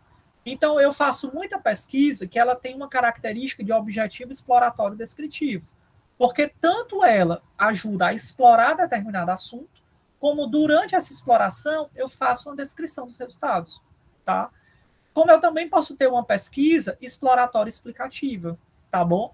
Então, eu vou fazer determinado estudo e eu quero, nesse estudo, explorar aquele fenômeno e quero explicar por que aquele fenômeno acontece, ou de que forma aquele fenômeno acontece, ou quando, ou por que aquele fenômeno acontece, ou que consequência acontece quando aquele fenômeno aparece. Então, isso também pode ter uma característica exploratória explicativa. Então, é importante que vocês entendam que a classificação quanto aos objetivos, ela pode ser mesclada, tá? Elas não são excludentes, ao contrário, elas também podem ser compartilhadas, tá bom? Galera, até agora, pode ser ou tá difícil? Tá todo mundo aí ainda, ou vocês já me abandonaram e foram curtir a quarta-feira de vocês? Tranquilo. O jogo do Flamengo só é daqui 1 hora. Tranquilo, gente. Então, bora lá. E aqui é onde eu falei para vocês, pessoal, eu além de fazer uma revisão geral, tá? Claro, lembrem, tá, gente? Aqui é um recorte, pelo amor de Deus. Não vão, professor, eu assisti só sua aula de revisão, que foi a terceira live, para fazer a prova. Não faça isso, não. Pelo amor de Deus, até porque eu não quero que vocês se limitem a ser aluno só de fazer prova, não, tá? A prova, ela é uma parte. A prova é um pedaço da disciplina, tá bom? Então, eu quero que vocês entendam que aqui é um panorama geral. Eu quero que vocês vejam as aulas que estão lá gravadas, eu quero que vocês vejam as lives, eu quero que vocês se apropriem desse conteúdo e que vocês não sejam alunos só aluno de pegar conteúdo para fazer prova. Eu quero alunos da minha turma que vão, de fato, produzir um impacto, tá? E ter um diferencial que a metodologia pode trazer para vocês. E para isso, aqui eu trouxe também uma questão super importante, que foi até algo que a Maria também trouxe aqui na dúvida dela, que é para falar sobre a citação, tá? É algo extremamente importante. Inclusive, nós tivemos uma atualização das normas de citação. Essa atualização ela saiu em julho, agora, de 2023. Foi uma norma que saiu da ABNT, tá, gente? A ABNT é a Associação Brasileira de Normas Técnicas, é o nosso órgão nacional que ela normatiza, por exemplo, as citações. A ABNT, elas normatizam, por exemplo, as normas do Inmetro. A ABNT, ela normatiza normas de certificação de qualidade, como o ISO 9001, 14001 e diversas outras. Então, a ABNT, Eu falo isso porque muitos alunos pensam, professor, a ABNT é só para normatizar trabalho acadêmico? Não. Ela normatiza padronizações nacionais, tá? Aqui no Brasil, esse é o órgão responsável, é a ABNT, Associação Brasileira de Normas Técnicas.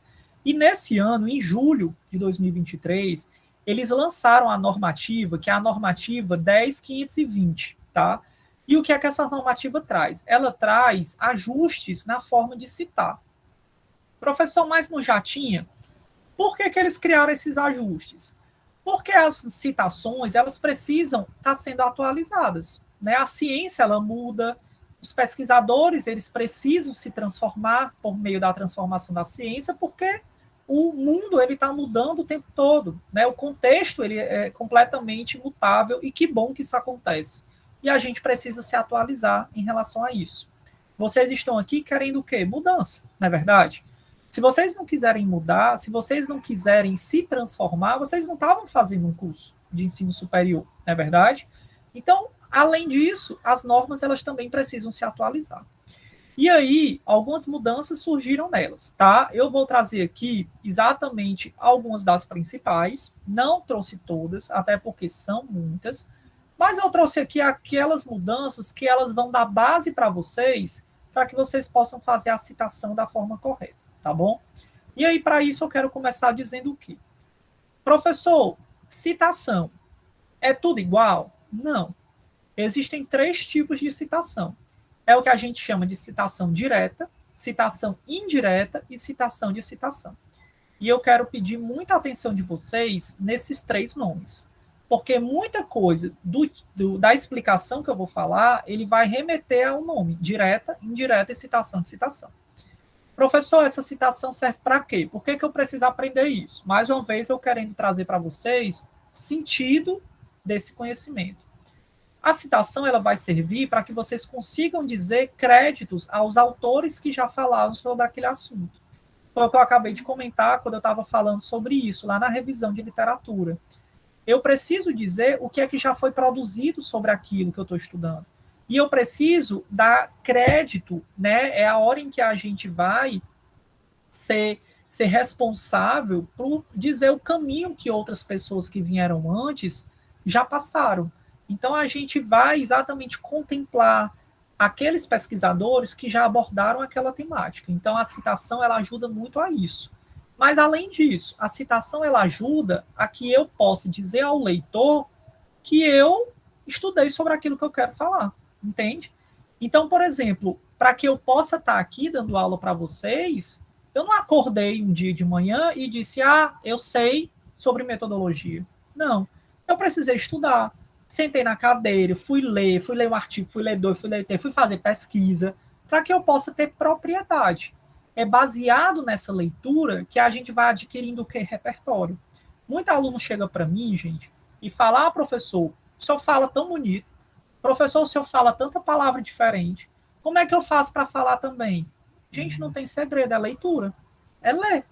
A partir do momento que a gente lê, a gente vai abrindo a nossa mente, a gente vai saindo da zona de conforto. Então, o nosso cérebro, gente, ele vai treinando, tá? Então, ele vai exercitando a partir do momento que a gente vai fazendo essas leituras. E outra coisa super importante, por que a citação ela é necessária? Porque eu evito o plágio quando eu faço a citação. E é por isso que eu disse para vocês, cuidado, tá? Tem alunos que vão, hoje em dia, com a inteligência artificial, tem aluno que é assim, eu sei que não é o caso de nenhum de vocês, eu tenho certeza que vocês não fazem isso. Mas, né, existem alguns alunos que chegam e olham muito da inteligência artificial. O professor não deve nem saber o que é ChatGPT. O professor não deve nem saber o que é Google, né? Gente, lembre que para estar aqui, a gente já passou por tudo isso que vocês estão passando, entendeu? Então, o professor está aqui e, ao mesmo tempo, mesmo que na minha época não existia ChatGPT, na minha época nem se utilizava o Google como nós utilizamos hoje, né? Eita, professor, como isso é antigo. Também não é assim, né, gente? É porque a internet, há uns anos atrás, ela não era tão democrática e ela não era tão acessível como é hoje. Né? Então, ainda sou da época em que você tem internet e ainda era internet de escada, meu povo. Eu não sei se alguém aqui já passou por esse momento, mas eu sou da época da internet de escada. Diga aí. e daquele computador mesmo, né, aquele computador tijolão. Então, naquela época, o acesso à internet e ao próprio acesso aos meios tecnológicos eram mais difíceis. Porém, entendo que a gente também vai aprendendo, né? E é o nosso papel enquanto professor estar se atualizando. E aí é o que eu quero falar nessa questão de plágio, né? Não é o caso de vocês, mas existem alunos que fazem assim, eu vou botar no chat GPT, eu vou botar no Google, ou eu vou botar em alguma outra inteligência artificial, que tem várias, para aquele assunto. Aí eu vou pegar e vou copiar e colar. E aí eu vou dizer para o professor que foi eu que fiz, porque eu salvei na fita, eu não preciso ler, não vou colocar meu tempo para isso, e aí, né, o professor vai acreditar que foi eu que fiz. E aí é onde vem o perigo, tá? E aí é onde eu vou dizer para vocês, gente, não se enganem, tá? Por quê? Porque o professor bate o olho, ele vai saber. Ou ele vai saber quando é um aluno que faz de fato, que o aluno foi honesto ao fazer aquele estudo. O professor sabe quando foi uma inteligência artificial que fez. Professor, como? Por várias estratégias que podem ser utilizadas, desde uma busca, desde uma pesquisa, desde um software que pode estar identificando, e até levando em consideração a estratégia mais básica que tem. Quando você usa uma inteligência artificial, dificilmente ela diz a fonte. Estão entendendo? Então, cuidado, tá? A gente precisa, e olha, a inteligência artificial ela é super necessária, ela é útil se ela é usada, bem usada, tá? Ela é útil quando ela é usada de uma maneira inteligente. Ela não vai ser útil quando um aluno, o aluno ele quer ser mais esperto que o professor. E é quando o aluno ele quer burlar, então ele tem preguiça, sei lá, de ler, preguiça de fazer o trabalho e vai lá, e aí usa. E aí, o que eu gosto de dizer? Fiquem atentos para isso. Por quê? Porque você está falando da sua formação. E aí eu pergunto para vocês, se vocês forem fazer uma consulta com um médico ou com qualquer profissional da saúde, vocês entregariam a saúde de vocês, ou a vida de vocês, ou do filho ou filha de vocês, ou de um parente querido de vocês, a um profissional da saúde que se formou ou fez uma pesquisa por meio, único e exclusivamente, de uma inteligência artificial? Eu acredito que não. Eu não entregaria a minha, eu não entregaria a confiança da vida da minha esposa, nem do meu filho, nem da minha família, para um profissional que se formou usando inteligência artificial. Porque eu sei que é um conhecimento raso, é um conhecimento superficial. Então eu peço muito cuidado em relação a isso. Tá? Evitem plágio, façam uma coisa coerente, porque a ética no trabalho, ela surge não é só quando vocês têm diploma, já é desde já. Então é super necessário a gente se atentar para isso. E tudo que for citado, ele precisa estar na lista de referência, que é uma lista que tem lá no final. Ao finalzinho do trabalho, vocês podem ver, independente do trabalho, se é artigo, se é TTC, se é monografia, se é dissertação, se é tese, eu sempre vou ter uma lista de referências. Tudo aquilo que vai no texto, eu preciso colocar lá embaixo também. Por quê? Porque digamos que eu esteja lendo um trabalho e eu achei um autor interessante que você citou. E eu quero ter acesso àquele trabalho. Eu quero ler aquilo que aquele autor disse. O que é que eu faço? Eu vou lá na lista de referência. E aí lá na lista de referência eu consigo ver o título do trabalho, eu consigo ver qual foi o local em que o trabalho foi publicado, e aí eu consigo procurar e ter acesso àquela pesquisa. Então, sempre que eu coloco um autor no texto e faço a citação, eu preciso colocar isso também na lista de referência lá no final. Então, sem mais delongas, né, já estamos caminhando aqui para a finalização da nossa unidade, tá? Não se preocupem, mas eu gostaria rapidamente de falar para vocês o que seria cada uma dessas citações, já levando em consideração a nova normatização.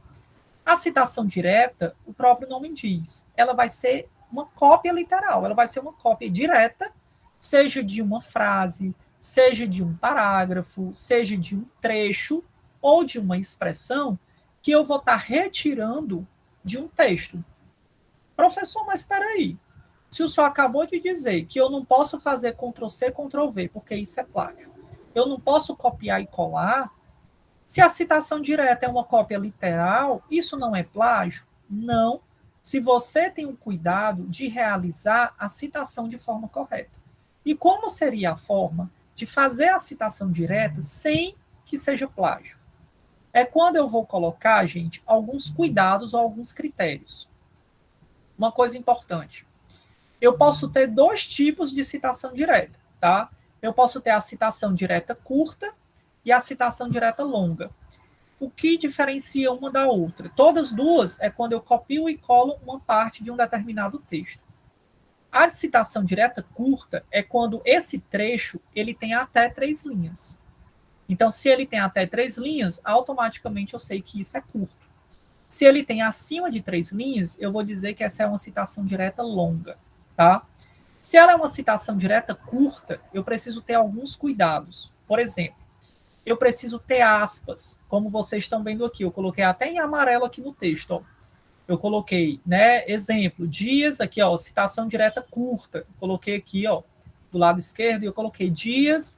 Dias é o último nome do autor. 2009 é o ano em que o autor publicou o trabalho, tá? Isso é uma informação que vem, principalmente no início de cada artigo. E o P.7 é a página, tá? O P significa abreviação de página e o 7 é exatamente a página em que esse trecho que está entre as aspas é o trecho em que eu copiei e colei.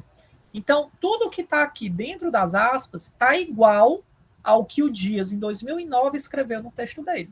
Sendo que se eu fosse só colocar aqui o que está dentro das aspas, sem dizer o nome do autor, sem dizer a página e sem colocar as aspas, isso seria plágio. Quando eu faço esse cuidado, como ele tem até 3 linhas, quando eu coloco as aspas e eu digo o nome do autor, o ano e a página, eu começo a ter esse cuidado para entender o quê? Opa, peraí, eu sei que isso daqui se trata de uma citação direta curta, porque eu peguei tal qual o texto e ele só tem até 3 linhas.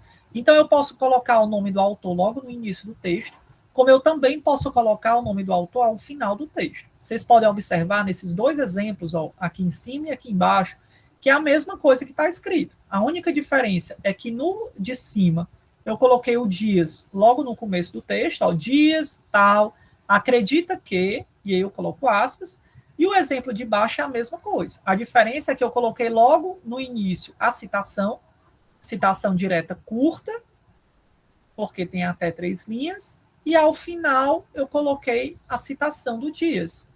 Interessante que aqui já está de acordo com a atualização, ou seja, só a primeira letra em caixa alta. Antigamente, todo o nome Dias vinha em letra maiúscula dentro do parêntese. Essa foi uma das mudanças que a gente teve na ABNT. Atualmente, só a primeira letra maiúsculo mesmo, como a gente escreve nome de pessoas, nome próprio, nome de lugares. Tranquilo? E aí, como eu disse, eu tenho a citação direta curta e eu tenho a citação direta longa. Se a curta é até 3 linhas, a citação direta longa é quando eu vou pegar um trecho que vai ser mais de 3 linhas, tá? Então, é quando eu vou pegar, por exemplo, um parágrafo daquele autor, daquele texto, é quando eu vou pegar uma frase, né, um conjunto de frases que, ao colocar no meu trabalho, ele vai exceder a quantitativo de 3 linhas. E aí, quando isso acontece, o que é que vocês precisam ter como cuidado? Continua a necessidade de falar o nome do autor, o ano do autor e a página. Isso daqui sempre vai ser uma característica da citação, tá? Na citação direta à página, ela sempre vai ser obrigatório. Porém, quando eu faço a citação direta longa, ela é uma citação que ela é recuada, tá? Ela vai ser recuada para a direita, como vocês estão visualizando aqui nessa figura em amarelo. Estão vendo? Então, aqui, ó, segundo Dias, 2009, página 7. Aí eu, dei um salto aqui, ó, dei um enter, vim para cá e coloquei aqui a citação recuada, tá bom? E aí, nesse caso específico, como ela é uma citação direta longa, vocês estão vendo que eu não coloquei aspas. Ah, professor, o senhor não colocou porque o senhor não quis? Não, porque o que é que a norma fala? Ela diz que se você já tem uma citação e ela é uma direta longa, você não precisa colocar aspas porque ela já vai ser recuada. Professor, e ela é recuada quantos centímetros? Olha que interessante. Na norma antiga, tá? Ela falava expressamente que o trabalho ele teria que ser 4 centímetros recuado à direita. Atualmente, na atualização, ele colocou que precisa ser recuado, mas a atualização, ela não coloca expressamente quanto de recuo eu preciso ter. Então, você pode recuar 3 centímetros, você pode recuar 2 centímetros. Por que eu trouxe 4 centímetros aqui? Porque ele já mantém um pouco da estrutura que tinha antes, tá? Então, é mais ou menos aquilo que já estava sendo feito, tá? Então, eu posso estar fazendo recuo e continuar com 4 centímetros. Mas é sempre bom reforçar que vocês podem encontrar textos em que esse recuo pode ser diferenciado e não significa que esteja errado, tá bom? É porque isso, de fato, ele pode seguir, né? O autor ele pode estar escolhendo o qual vai ser esse espaçamento de recuo. E mais uma vez reforçando, citação direta curta ou longa, a curta até 3 linhas, a longa acima de 3 linhas. Sempre na citação direta eu preciso ter página, nem sempre eu preciso ter aspas. Eu só vou ter aspas quando eu tenho a citação direta curta e essa citação vem incorporada ao texto. Quando eu tenho uma citação direta longa, que é essa, ela vem recuada, e aí, no caso, eu já não preciso ter aspas. Professor, e qual é a citação indireta? A citação indireta é quando eu vou utilizar a minha ideia, a minha interpretação de acordo com aquilo que eu li. E olha que importante, eu não estou transcrevendo da mesma forma que está no texto, não. Eu estou lendo o texto e, baseado naquela leitura, eu estou escrevendo o meu entendimento. Mas eu não estou tirando isso da minha cabeça. Eu estou pegando isso de acordo com aquilo que eu li. Então, obrigatoriamente, eu preciso manter a citação dos autores. Então, na citação, por isso o nome é citação indireta. Eu não copio da mesma forma que está lá. Eu vou ler e interpreto, tá? Que é o que a gente chama de escrever a informação com as minhas próprias palavras, que a gente dá o nome disso de paráfrase, tá? Então, é só para vocês entenderem o nome técnico desse tipo de dinâmica, mas, basicamente, eu vou escrever aquilo que eu compreendi do texto, daquele autor ou daqueles autores. E aqui eu também coloquei em amarelo esse exemplo, para que vocês possam ver, né? Paulo e Ferola, 2010, acreditam que... E aí eu coloco o texto do Paulo e Ferola. Vocês estão vendo o quê? Que aqui é um texto de 2 autores, e aqui eu coloco só o ano do trabalho, né? Professor, mas eu lembro que na direta o senhor colocou a página, e aqui não tem página. Eu preciso colocar a página na citação indireta? Não. Na citação indireta você não precisa colocar página, você não precisa colocar aspas, tá certo? Então ela tem mais essa flexibilidade. E aí, da mesma forma que eu posso colocar os autores no começo, eu posso também colocar os autores no final. Ó, tá aqui no início, fora do parênteses, no final, né, a mesma coisa que eu falei aqui, ele vem aqui, sendo que ele vem dentro do parênteses, e só a primeira letra da palavra, né, do nome, ele vem em caixa alta, tá bom? Então, isso também foi uma mudança da BNT nova, que antes todo o nome vinha em letra maiúscula, agora somente a primeira letra, já que se trata de nome de pessoa, tá? E os autores separados por ponto e vírgula. E aí a outra citação, que é importante que a gente diga, é o que a gente chama de citação de citação. Essa citação de citação, o nome, ela é bem autoexplicativo, né? Ou seja, eu vou citar algo que outra pessoa já citou. Essa citação é um cuidado que eu peço que vocês tenham, é que ela só deve ser utilizada em último caso. Ela não é uma citação que vocês devem usar com muita frequência. Por quê? Porque é como se, você sabe aquela brincadeira do telefone sem fio? Que você começa a falar uma coisa, a coisa vai passando, e quando chega no receptor final, já é uma coisa totalmente diferente. A citação de citação, ela corre esse risco. Quando eu vou falar algo no meu texto, em que eu já peguei a interpretação de outro autor, eu posso estar falando algo que foi enviesado. Então, por isso que eu gosto de dizer que ela não é uma citação que deve ser muito utilizada. Porém, mesmo assim, é minha obrigação falar dela aqui para que vocês entendam que existe, tá bom? Mas que eu quero que vocês evitem o máximo possível. A citação de citação, então, é quando eu vou ler um texto. Eu encontrei nesse texto uma citação de um autor que eu gostei, que eu achei interessante. Aí eu fui lá nas referências e fui procurar aquele autor, mas eu não tive acesso ao trabalho. É um trabalho que ou é um trabalho que é pago, ou é um trabalho de um livro que eu não tenho acesso. E aí professor, mas eu achei tão legal. Eu acho que essa citação ele poderia casar bastante na minha pesquisa. E aí eu posso fazer a citação de citação. Para isso, qual é o cuidado que a gente tem? A gente vai citar o autor, que eu não tive acesso no começo, o ano do autor, e aí eu vou usar o nome apud. O que é apud? Apud é uma palavra em latim que significa citado por, tá? Professor, então eu tenho que aprender até latim? Não, gente, tá? É só isso. Então não é coisa muito difícil, não. Se você entende que apud significa citado por, e aí anotem no caderninho de vocês, apud, citado por, tá aqui a palavra, ó, apud. Sempre em itálico, tá? Isso é importante. Sempre a palavra apud vem em itálico. Se vocês entendem o que significa apud, citado por, vocês entendem essa lógica aqui, do que vem primeiro e o que vem depois. Porque aqui eu vou estar dizendo que X-Brode é o nome de um autor. Em 1994, foi o ano que esse autor falou isso, citado por Pato e Tamayo em 2006. Qual é o trabalho que eu tenho acesso, que eu estou naquele momento lendo? É o trabalho de Pato e Tamayo em 2006. Nesse trabalho de Pato e Tamayo, eles citaram o X-Brode em 1994. Mas aí eu fui lá nas referências do trabalho de Pato e Tamayo, pesquisei o trabalho e eu não consegui. Aí, nesse caso, eu usei o apud, entenderam?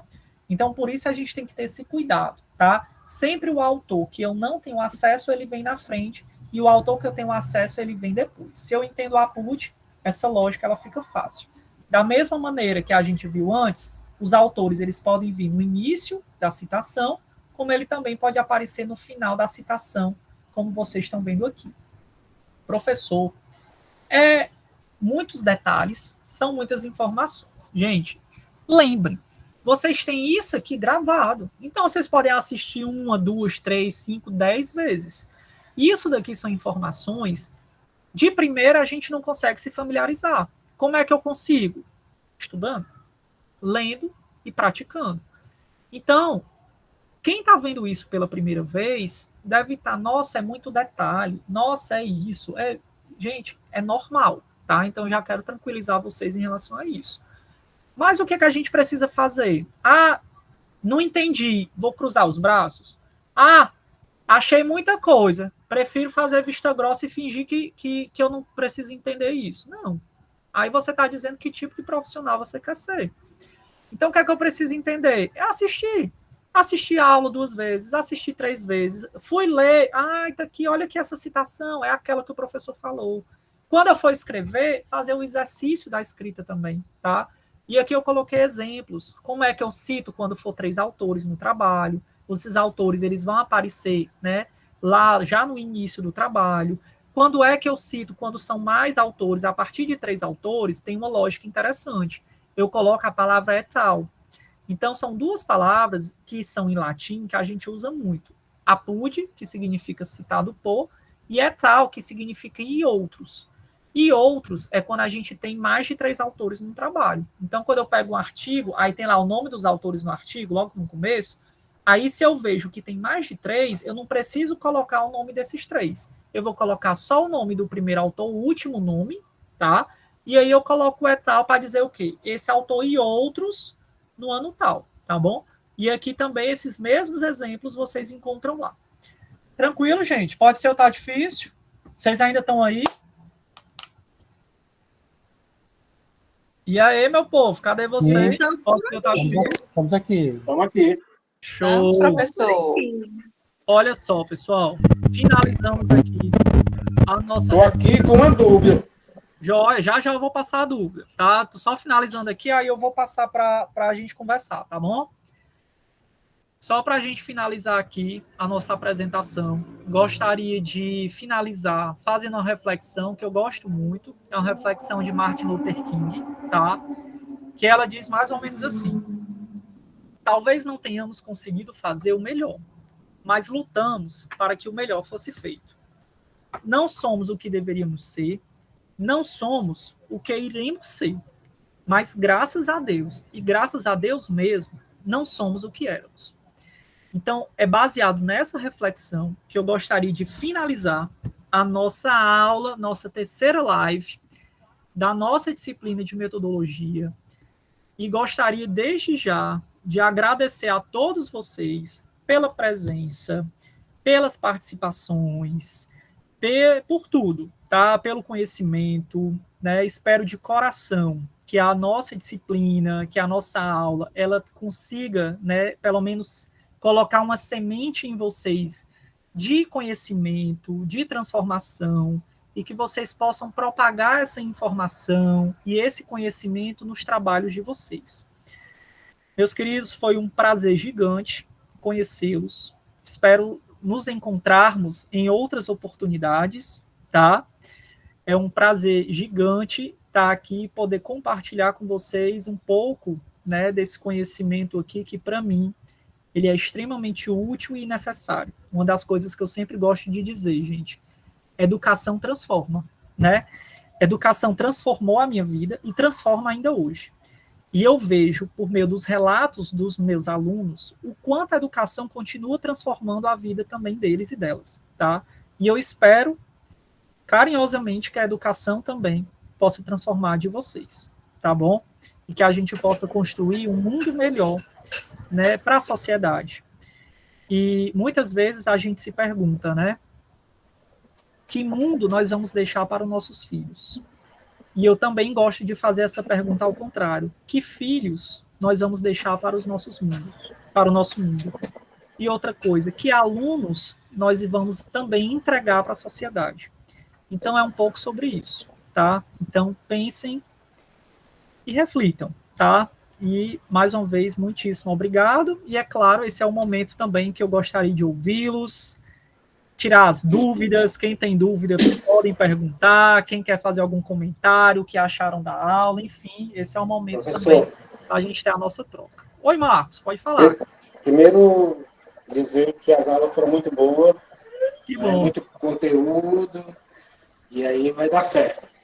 Mas a minha dúvida é, quando eu estava pesquisando sobre o vosso trabalho último, né, então, na internet e tal, e tem uma amiga minha que está fazendo um mestrado, não, está fazendo uma coisa mais que não é mestrado, eu esqueci o nome. Então, falando com ela, ela mandou... Doutorado?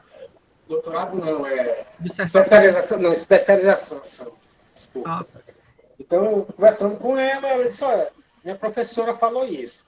Ela mandou os slides para mim, né, para olhar, para uma professora, aliás, muito bom, 100 e poucos slides, e eu usei na minha resposta, né? Aí eu fiquei em dúvida como citá-la, né? Aí eu não sei se está da maneira correta, mas eu botei lá, né? Aula, slide, professora, tal. É assim mesmo? Certo. Marcos, sempre a gente precisa ter o cuidado com qual fonte a gente vai citar. Eu sempre gosto de sugerir os alunos para sempre fazerem citação de artigos científicos ou de livros, porque são fontes mais confiáveis, sabe, Marcos? Confiáveis, assim, não significa que esse material que você pegou não seja, mas são fontes confiáveis no sentido delas estarem publicadas, tá, para um acesso livre, tá entendendo? Então, isso é importante que a gente tenha isso claro, tá? Isso é importante que a gente tenha em mente. Ah, professor, mas eu posso citar, por exemplo, um arquivo que eu encontrei na internet.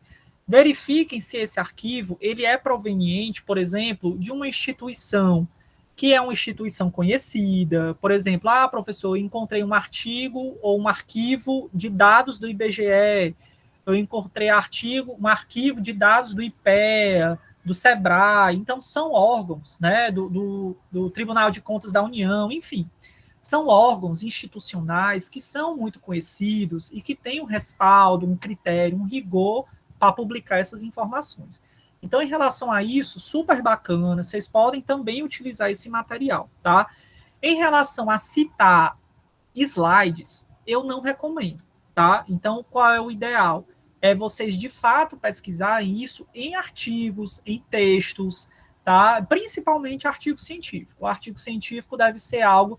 E aí eu coloquei aquelas bases de dados, tá, Marcos? Que eu coloquei lá os exemplos, são os ideais para vocês. Ah, professor, mas eu fiz isso na sua atividade, tem problema? Não. Para atividade, eu queria mesmo que vocês exercitassem uma reflexão. Então, para atividade, ok, sem problema nenhum. Mas eu quero que vocês amadureçam isso para quando vocês forem fazer o trabalho de vocês. Tranquilo? Tranquilo. Show, Marcão. Valeu, cara. Obrigado. Imagina, cara. E tô vendo aqui os comentários. Quem quiser falar, gente, estamos aqui à disposição. Renato, você já passou a lista de frequência, Renato? Acho que já, não foi? Estou vendo aqui alguns alunos. Acho que o Renato já passou. Oi, Ismael, pode falar, cara. Estou vendo aqui só os comentários. Gratidão. Professor, vem mais. Ah, não é o Ismael, não. Esteja disponível, a Maria do Carmo, esteja disponível para nos dar novas matérias nos próximos semestres, mais aulas, mais disciplinas. Queremos mais aulas suas, viu? Eita, Maria, vocês vão me deixar muito convencido, gente. Olha, eu vou ficar um nojo. Não, para se convencer mesmo. Só é uma dessa aqui, a gente aprende tudo que era para aprender. Oh, minha gente, obrigado. Eu que agradeço, tá, Maria? É um prazer, tá aqui e poder compartilhar, tá bom? Eu vi que o Carlos comentou aqui no chat qual vai ser o dia da nossa prova. Marcos, eu comentei lá no início, tá? E a data da nossa prova tá para a próxima quinta-feira, tá bom?